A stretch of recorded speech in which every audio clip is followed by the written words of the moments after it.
Well, thank you, David. And can I begin by acknowledging the traditional owners of the land on which we meet and pay my respects to the Ngunnawal people, their elders past and present. And as the Minister for Defence, I also pay my respects to Aboriginal and Torres Strait Islander men and women who have served our nation in the past and continue to do so today. And it is a great honour to be back here at the National Press Club. On the 24th of April last year, the Albanese government released the National Defence Statement and the Defence Strategic Review.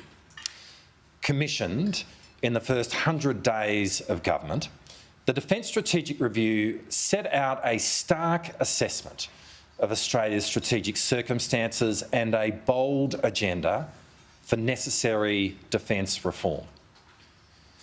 The National Defence Statement said that, and I quote, "A large-scale conventional and non-conventional military build-up without strategic reassurance is contributing to the most challenging circumstances in our region for decades."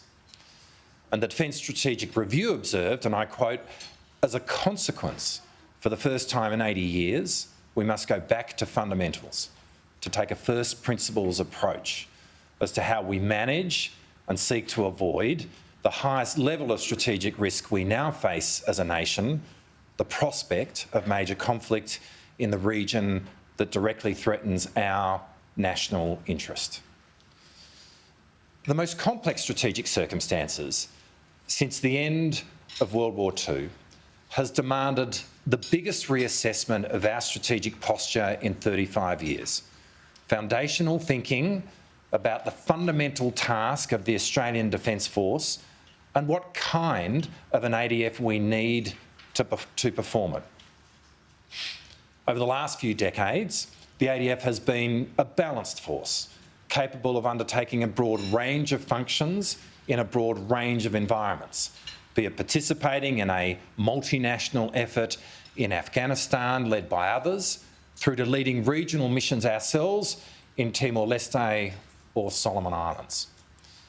The essential thesis of the Defence Strategic Review demanded a shift from this balanced force to a focused force.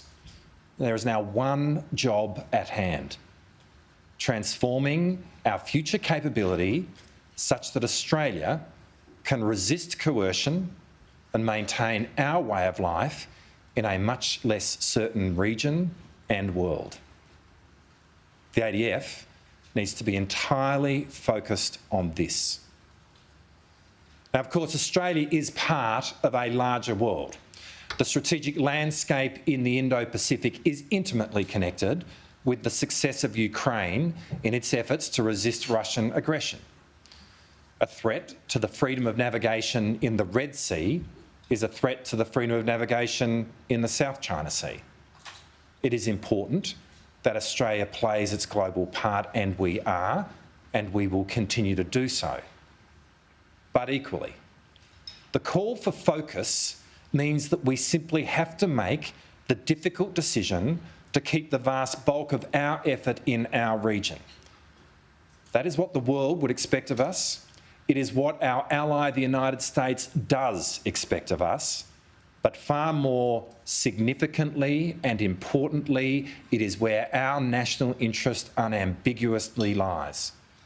Indeed, to make any other call would be to ignore the Defence Strategic Review at the first juncture, and for Australia not to be taken seriously.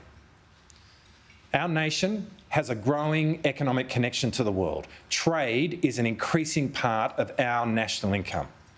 In 1990, trade represented 32% of our GDP. By 2020, that had risen to 45% of our GDP.